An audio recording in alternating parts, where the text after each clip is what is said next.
Hey everybody, this is Ryan. And this is Kyle. And you're listening to The Doctor's Watcher. The podcast where I watch Doctor Who and I tell you all about it. Quite so. So, how's it going, Kyle? I'm doing all right. I actually recently received a little bag of Jelly Bellies. But it wasn't just like, assorted flavors or whatever. It was like one of those that's like a specific set of flavors. Oh, okay. And it was called the Jelly Belly Fiery 5 Challenge. Oh, that sounds fun. Uh-huh. Yeah, so it had sriracha, jalapeno, cayenne, habanero, and Carolina Reaper as the 5 flavors. Shit. Yum. And that's like, in increasing order of hotness because, it's like the challenge or whatever. Right. So how were they? It was good. I opened up the bag and, pulled out one of each and lined them all up. And I ate the first one and it was actually really hot. Pretty extremely. Which one was the first one again? Sriracha. And I'm like, sriracha shouldn't really be this hot, but yeah. but damn, this is pretty fucking hot. So I was like, looking at them, I was, started to wonder, either I misidentified sriracha or this challenge is going to be a lot harder than I kind of expected it would be. So I was like, all right, well, I guess I will eat the second one and find out.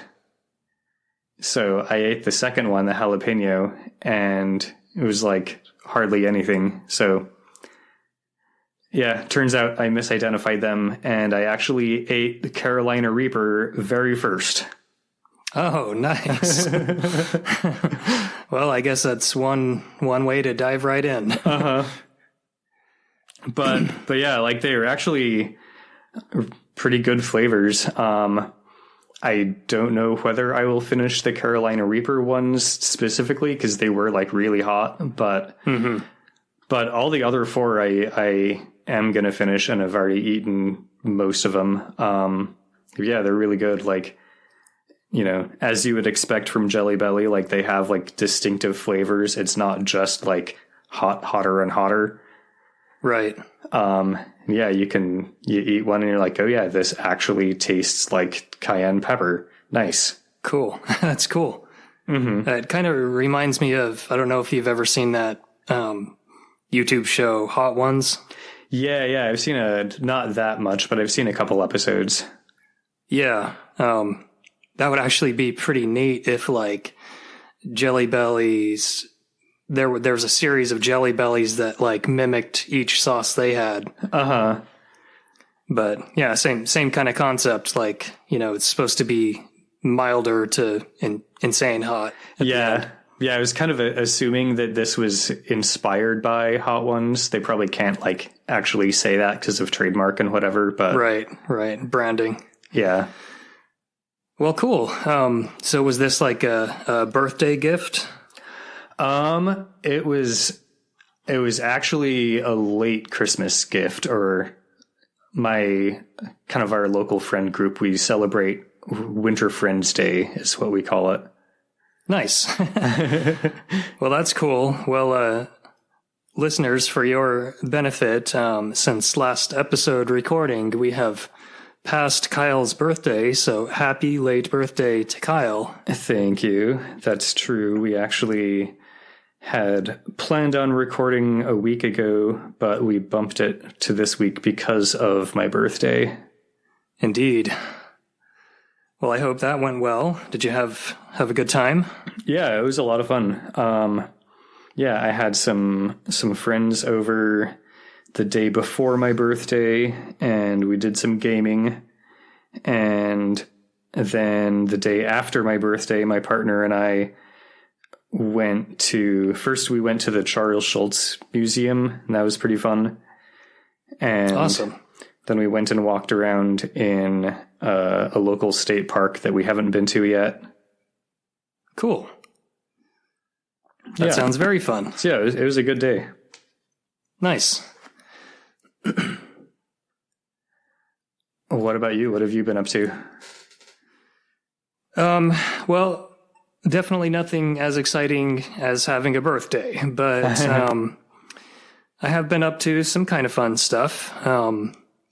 Actually, the main thing I was going to bring up sort of relates to actually various things we've discussed recently. I'm reading a new book because I finished my last book in the Dritz series. Usually in that series, it's like 3 or 4 books kind of come in little groups. So I finished, one of the groups. Nice. And it was pretty epic, whatever. Like toward the end, I was like, okay, I've read too much in this series. Like I need a little break. So, I started a book, called, it's in the series, crap. Now that I'm on the spot, I'm probably screwing up the name, but the series is The New Sun, the Book of the New Sun. That's what it's called. And the book itself is called Shadow of the Torturer. Huh. I don't think I've heard of that. Yeah, well, the first way it relates to something that we've discussed recently is it is post-apocalypse. Nice. Yeah, like that book you were reading. But this one, it's not like apocalypses keep happening. It's more like, the sun is growing dim. It's so far in the future, the sun has gone kind of dim. Oh, interesting. And they sort of know, they sort of know that the sun is not, going to last forever. And they kind of know the world is dying. And like the main character, Severian, is going around and like, it's really well written in the sense that you can like, tell that there's like layers upon layers of civilizations that are just in that land. Like it sort of seems like if you dug a hole, you'd uncover some evidence of some past civilization. That's cool. Or yeah, like a lot of humanity's kind of died off. I'm not super sure why. But it's kind of like medieval-ish type setting. There's like pikes and swords and daggers and, armor and like guilds and stuff. But then there's also like rarely guns, or like electric lighting in some areas. Or like he goes to this one part of the city and he's like, in this part of the city, there had been so much stuff like built up and then built on top of that and then built around that like, you'd think you could see roofs, but here it was just like this hodgepodge mishmash of different shapes and architectures and materials, like all bumping up and down along the top, at the top of the building areas. It wasn't just like roofs. It was this like weird mishmash, like of crap built on top of crap, built on top of crap. Nice. And that's kind of how it relates to another thing we've discussed, Caves of Khud. Yeah, I was going to say. Yeah, like that's kind of like layered histories. Yeah, exactly. And after I'd started it, I remembered like where I'd seen, because I knew I'd seen references to it before and like in some specific place, but I couldn't recall where. And like I remembered, like I wanted something that was really, you could dig your teeth into and like wasn't just sort of fantasy fluff. And so I got that, and then I remembered where I'd seen all the references to it, and it was in the Caves of Khud subreddit. And people were like, yeah, if you want a book that reminds you of this game, check out the Book of the New Sun. Nice. And they're totally right. I haven't really encountered any like magic or like psychic type stuff or stuff like that. There's kind of like mutations in a sense where like the sort of the royal, I think it's like the royalty or the aristocracy, they're called exultants, and they're like oddly tall and skinny compared to everyone else. But that's the most like mutation I've encountered so far. But there's like weird references to, civilizations from, how do they put it? Like that had crossed from the other side of creation to bring us their books that now no one can read. Oh, interesting. Yeah. Or like he was describing this building that he was in. And he's like, oh yeah, this floor's got this stuff and that floor's got that stuff and blah, blah, blah. And like, down at the bottom floor, it's where we kept all this stuff. And it was, big and cavernous because we were told that used to be the propulsion chamber. And I was like, wait a second. He just described like a rocket without like saying that it was a rocket. Uh-huh. It's like, whoa, it's the whole book so far, at least, is written kind of like that, where if you sort of pay attention and you kind of like read between the lines of all these different layers, you get way more out of it. It's nice. Very cool. Yeah, I'll have to add that to my list. That sounds really interesting. Yeah, I'm loving it so far. Anyway, I could go on and on, but this podcast is not about that. Indeed. Speaking of things that we have talked about recently, should we talk about Doctor Who? Yes, let's do that.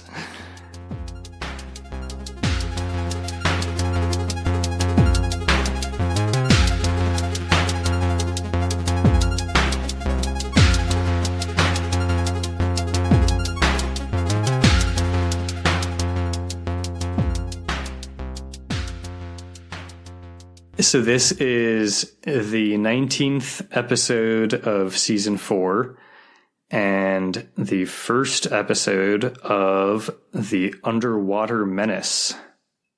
Oh, nice. We get the serial title right up front. Yeah. So the Underwater Menace was written by Jeffrey Orme. I don't know if I'm saying that last name right. Orme something.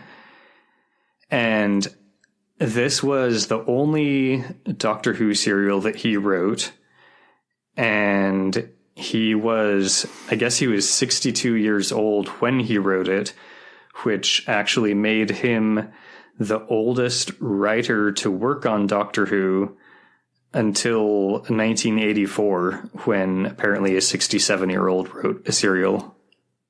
Huh, that's interesting. Uh-huh. Cool. And the director of this serial was Julia Smith, who also directed The Smugglers, clear back at the start of season 4. Nice. That was a fun serial. Yeah. Well, cool. How did you watch this one? This episode is missing. The BBC apparently animated this whole serial just a couple of years ago, back in 2023. And, typically for every episode, I will watch the episode or the serial for fun. And then sometime later, I'll watch it and take notes on it for our podcast. And so for my fun watch of this one, I actually watched the animated version. And for my notes watch, I went to the loose cannon reconstruction, which was LC23, produced in 2005. Nice. So which one did you prefer? I think I would probably say the animated. I think the animation itself was a bit better and higher quality than our recent animated version of what was The Power of the Daleks was all animated. Yeah.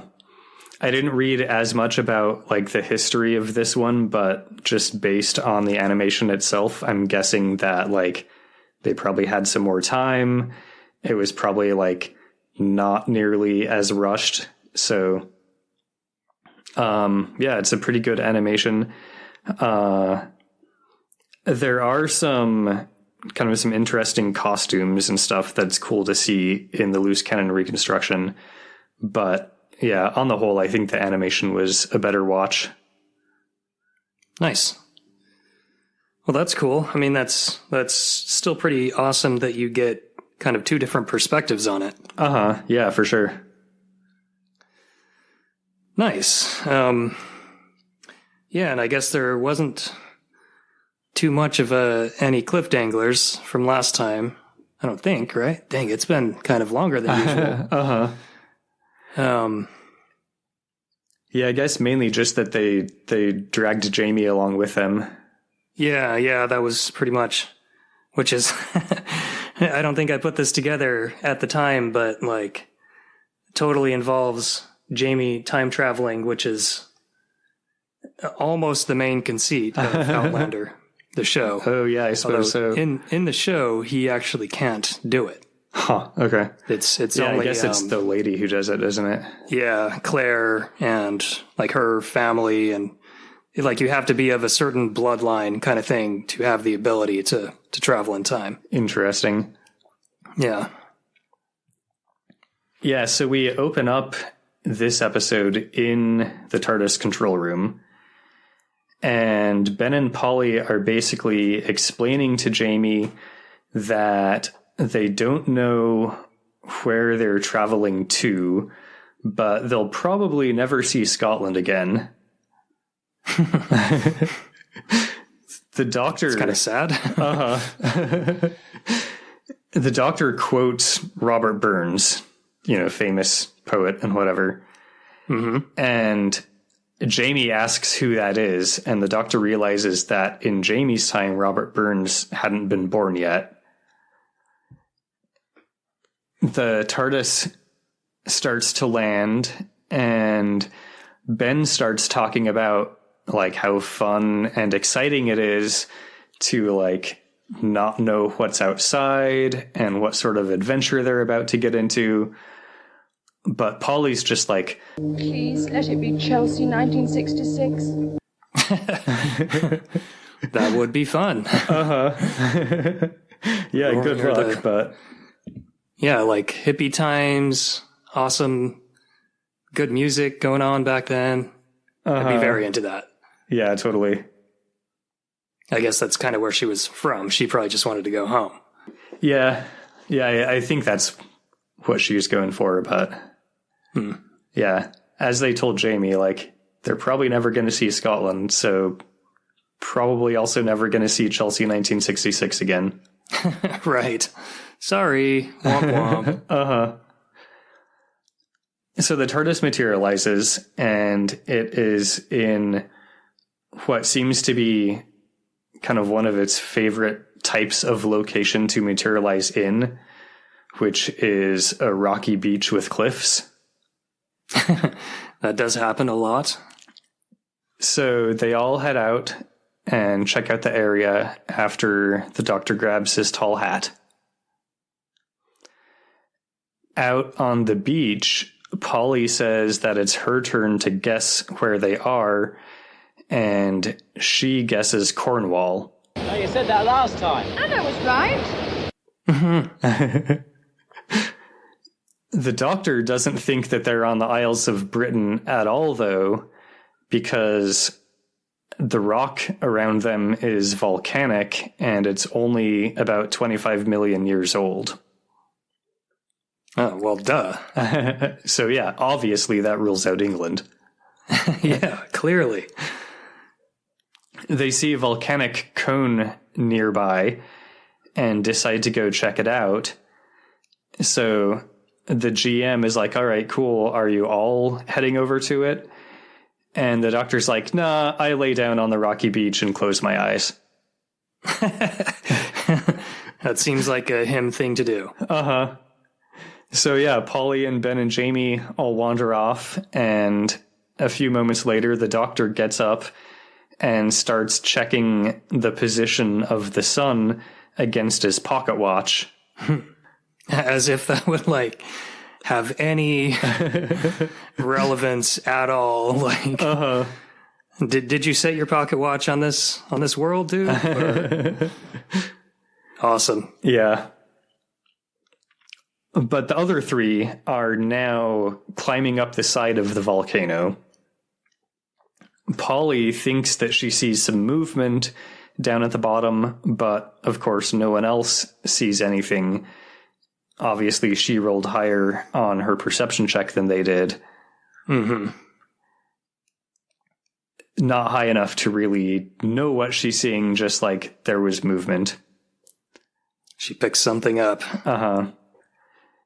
They arrive at a large clearing that's pretty close to the top of the volcano. Polly wants to stop and rest here, but the boys want to keep climbing. So they're like, all right, you just wait here and we'll be back soon. And they move on. You know, we're like 5 minutes into the episode, so gotta split the party. Right. I guess even more than we've already split it, leaving the doctor behind. Right. Let's all just go off in different directions completely. Polly starts looking around this clearing and she sees the cave entrance nearby. And so she's like, caves. And heads on in. Inside the cave, she picks a bracelet up off the ground on her way in. But she's very quickly grabbed by a robed figure, and she screams as she's dragged off. Well, we could have seen that coming. Ben and Jamie haven't gotten too far away, though, so they actually hear her scream, and so they head back to the clearing, and they start checking out the cave themselves. Meanwhile, the doctor is still investigating, like, the beach or the shore area, and he finds a shard of pottery, and he thinks for a moment that it's Mediterranean, but he dismisses that idea because of something to do with tides. I wasn't quite sure.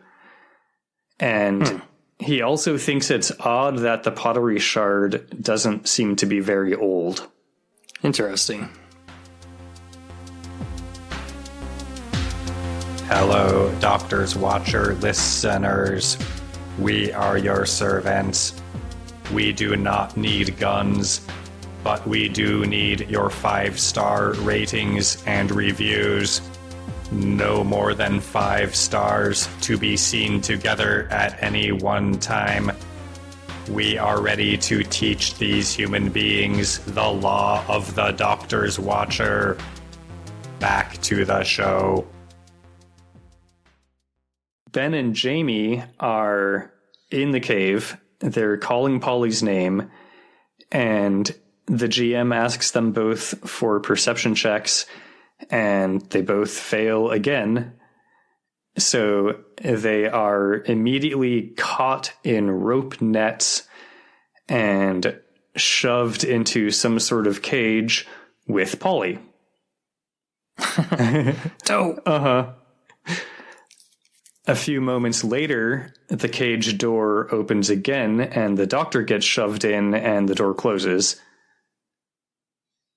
So, I think this goes on the list of shortest party splits and recombinations.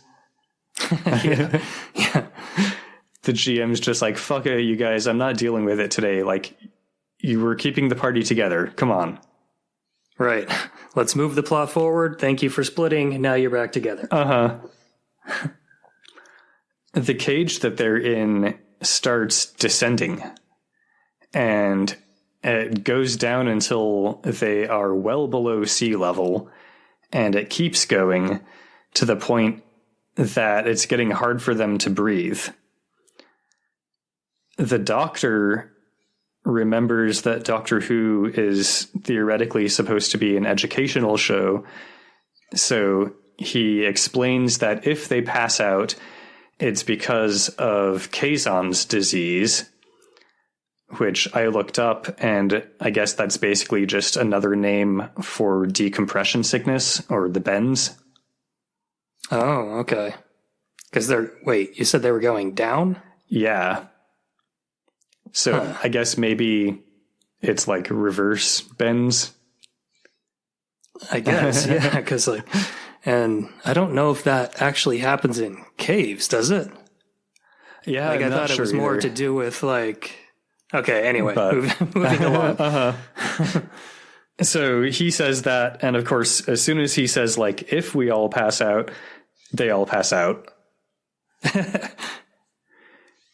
They wake up in what seems to be a compression chamber.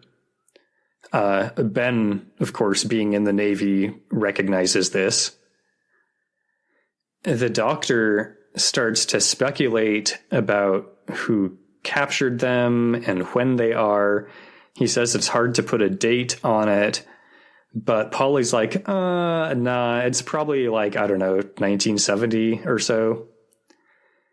And she shows them the bracelet that she picked up in the cave. Mexico Olympiad. When we first left Earth, it hadn't happened yet. No, that's right. It wasn't due till 1968. Right, so now it's any time later than that. Interesting, okay. Uh-huh. Good deduction. And Jamie's just like, what the fuck are you talking about? The door to their compression chamber opens, and a guard with a trident appears. Ben is like, Polly, you speak foreign. Go and talk to him. Ask him where we are. Foreign. uh-huh. Nice. Yeah, you speak foreign. It turns out this is like not a bad description, though, because she tries French, German, and Spanish on the guard. Jamie throws in some Gaelic as well. Nice. That's a lot of foreign that is getting spoken. And the guard's only response is to gesture for them to come with him, though. There's a funny bit in the animation. I don't know if this is in the actual episode, but the doctor is saying that, you know, they should comply with this guard, basically. And he's like, women and children last. And gestures for Ben and Jamie to go first, and then he goes with Polly. So I guess he's classifying himself as a child. Good to know. Okay. Interesting, doctor. Or a woman. Yeah, could be either. Yeah, I mean, no judgment, but did not expect that. They get taken into a room where a serving girl is setting out a buffet of food. She apparently doesn't quite respond fast enough to something a guard asks her to do. So the guard starts going to hit her. Like, you know, the GM is about to roll to, you know, to slap her, basically. So yeah, the doctor basically pretends like he's oblivious to what's going on and just kind of like gets in the way to prevent the guard from slapping the serving girl, but like kind of in such a way as he has plausible deniability. Nice. Doc Fu. He seems to really like this food that's being served at the buffet, but Ben and Jamie and Polly are all just more like, whatever, it's fine. The doctor explains that it's made from plankton, and they should probably get used to it because it's probably all there is to eat here. One wonders how he knows that, but I guess if you are eating plankton, you know, probably that's the thing to eat because it seems gross. Yeah. This guy in pretty fancy robes shows up. He says that the living goddess Amdo told them that they'd have visitors from the sky in time for the vernal equinox festival. The doctor asks what role they're going to play in the festival, and the priest is like, a very important part, I regret to say. Guards? Uh-oh. The doctor says that he has something important to say, and he won't talk under threat. So They take the 3 companions away and they tell the doctor that he has 5 minutes to make his point. He starts asking about Professor Zaroff, saying that Zaroff Led the field in producing food from the sea. His progress is astonishing. So he's presuming that Zaroff is here, and turns out he's right. He writes something down on a piece of paper and asks the priest to deliver this note to Zaroff, but the priest is like, nah, I'm not going to do that. So the doctor slips the piece of paper to the serving girl instead and asks her to deliver it to Zaroff. Jamie, Polly, and Ben all get taken into the temple of Amdo, which features a giant stone idol of the goddess Amdo, and an altar and a big platform, and, like, other temple-y stuff. They all get bound and taken up onto the platform, which has sort of a cover removed from it and is revealed to be a shark tank with 4 wooden beams or planks basically extending out over it. The 3 of them each get tied onto one of the planks. They each get their own plank.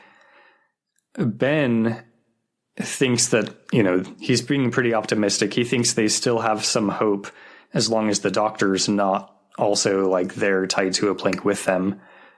But as he says this, the doctor gets led into the room and over to the 4th plank.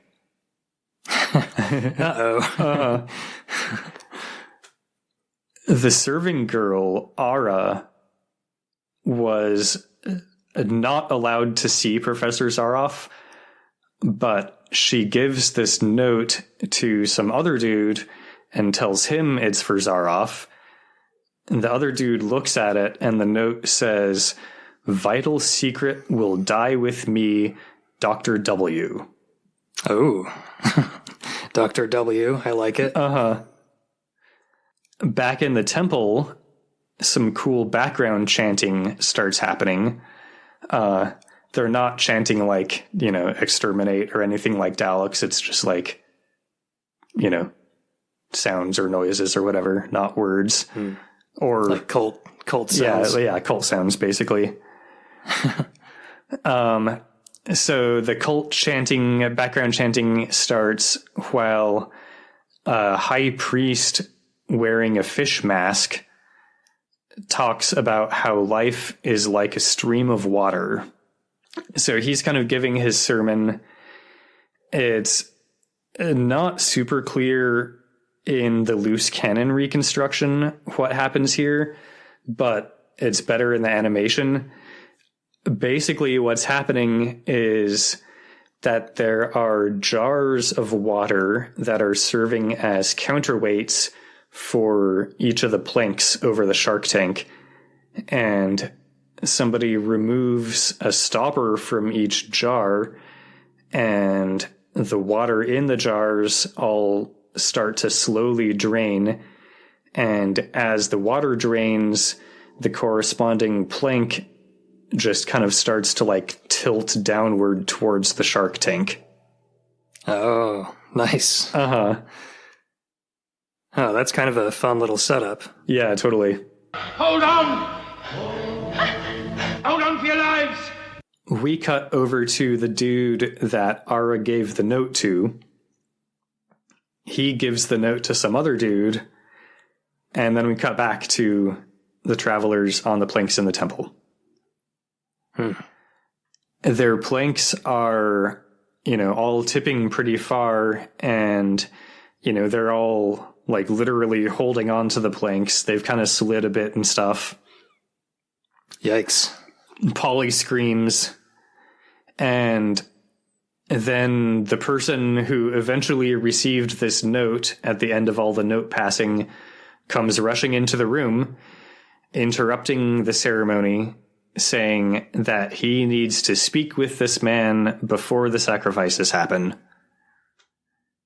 So the high priest is pretty annoyed, but ends up releasing the doctor from the plank. The other three are all still tied to their planks, but the doctor gets released. Turns out this man is actually Professor Zaroff, and he must know the secret that the doctor has. But the doctor says that he won't tell the secret unless his friends are also released. So Zaroff orders them to be released and taken to the labor controller. Labor controller sounds like quite a evil position. Yeah, for sure.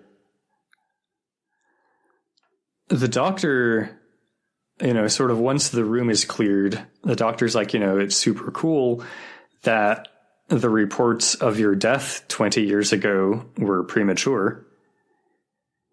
And the two of them both laugh about how the East and the West each blamed each other for Professor Zaroff's death. And now, here you are, the greatest scientific genius since Leonardo. Under the sea. You must have a fantastic story to tell. Zaroff's just like, what's this cool secret that you've got? And the doctor looks around to make sure that there's nobody else left in the temple before revealing that he doesn't have a secret. And I was sure that a great man like you wouldn't want a modern scientific brain mind to be sacrificed to a heathen idol. And yeah, Zaroff basically decides that he likes the doctor because it seems like the doctor has a sense of humor, and the two of them leave the room together. Cool. Yeah, so I guess this is the Zarkter ship. Yeah. Zarkter. Doc Roth. Yep, Zarkter. The labor controller decides that Ben and Jamie both look pretty strong, so they should be sent to the mines. After they get taken away, he takes Polly over to a window where they are looking out on the farms where people harvest the food that everyone eats. Of course, these are underwater farms where they're harvesting the plankton, I guess. Polly wonders how the farm workers breathe, and the labor controller explains that they're given plastic gills. So he's like, pretty cool, right? And she's like, It's breathtaking. Oh, sorry. It wasn't meant to be a pun. Nice. And then the labor controller reveals that they are planning to subject Polly to the plastic gill receiving operation and send her to work in the farms, but she's not into this. You're not turning me into a fish! The doctor is still chatting with Zaroff, who gives him a clue about their location. West of Gibraltar, south of the Azores. The Atlantic Ridge, what does that suggest to you? And this clue is enough for the doctor to correctly determine that they are in Atlantis. Oh. Huh. So, like what year, I wonder, since it seems kind of like, 20th century-ish. Since they found that intact thing from the Mexico Olympics. Yeah, they never, specifically followed up on the year, but I think we're basically meant to think that Polly was basically right. So, yeah, 1970-ish. Cool. The doctor referred to Zaroff's death 20 years ago, and obviously, Zaroff's not a real historical figure. He's a fictional character, but like, I think the fact that the Doctor knows, when Zaroff's fake death was, and like Zaroff doesn't dispute that or anything, like that we're meant to assume that they're in the 70s, like they thought they were. Nice. Okay. Zaroff says that Atlantis is basically the perfect place to complete his work. And the Doctor's like, but how did you get them to accept you? Surely science is in opposition to ancient temple ritual and idol worship? But Zaroff's like, I gave them a sugar-coated pill.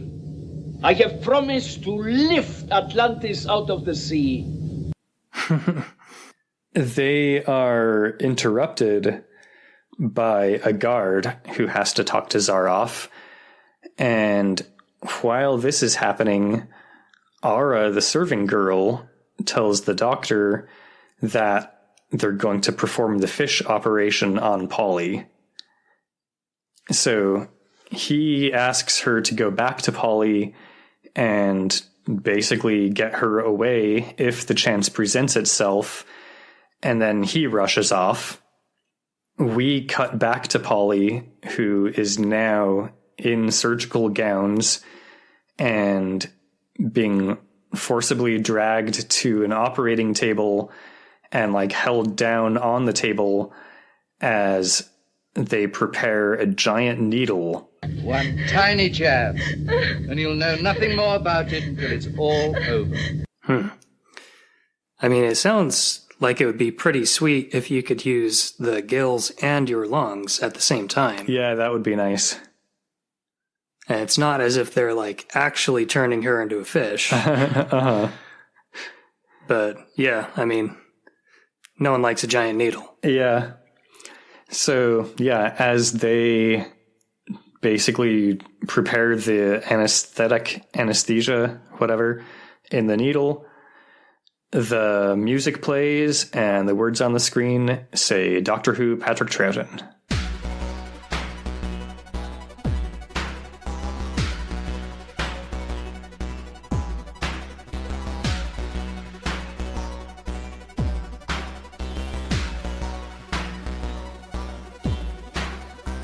Nice. That was a cool start. I like the interesting location. Kind of an interesting coincidence how this one is like a very watery location, just like last one was. Like they didn't really go that far geographically, they just jumped in time. Yeah, that's true. And it's kind of funny how like they've been to several other planets on the TARDIS, but they always just kind of like default assume that they're on Earth. Right. Yeah, I was going to mention that, like, is she just going to keep saying the same thing until finally, like, they end up there? Yeah, they'll be in, like, some lush jungle, and she's like, I guess Cornwall. Yeah, right. Of course, that episode, the Doctor would be like, you're finally right.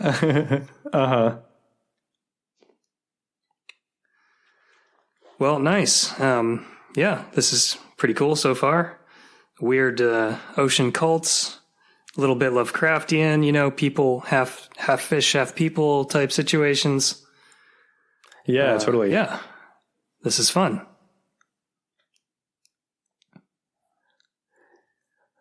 Cool. Well, do you have any further notes on this episode? Nope, not this time. Nice. Well, thanks for telling me all about this very watery, sci-fi again flavored episode of Doctor Who. For sure. And thanks for listening to me tell all about Doctor Who Under the Sea. Under the sea? Nope, can't do that. Can't get into it. Thanks, listeners, for forgiving me for just starting that stupid song from the Little Mermaid. And also thanks, listeners, for listening to our discussion about this episode of Doctor Who. Indeed.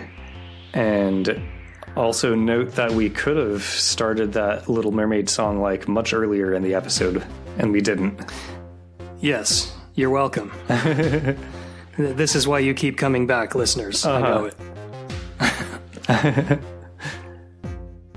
Well, if you would like to either thank us for waiting until the end to reference Little Mermaid or yell at us for even doing it at the end, then you can do that on Blue Sky at drwatcher.busky.social, or you can email us at thedoctorswatcher@gmail.com.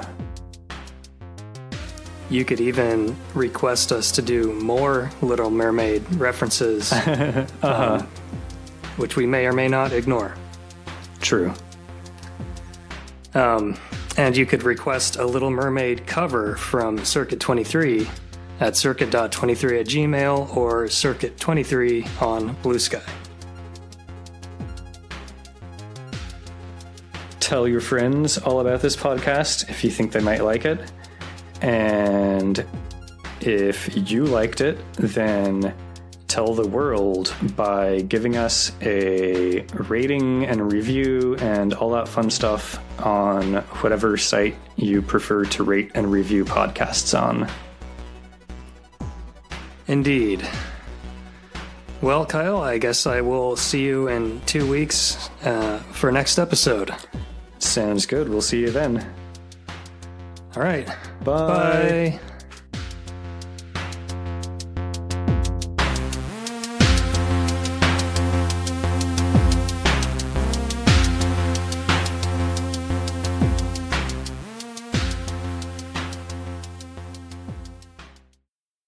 First, let me say how glad I am to see that the reports of your death 20 years previous were a little premature. The whole world believed I had been kidnapped. The East blamed the West the East. Oh, I wish I could have been there. And now, here you are, the greatest scientific genius since Leonardo. Under the sea. You must have a fantastic story to tell.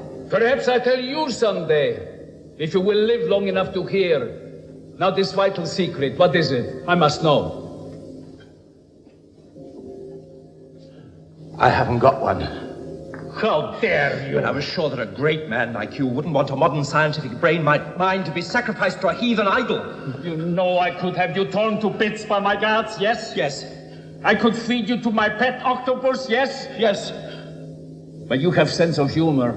I too have sense of humor. I need men like you.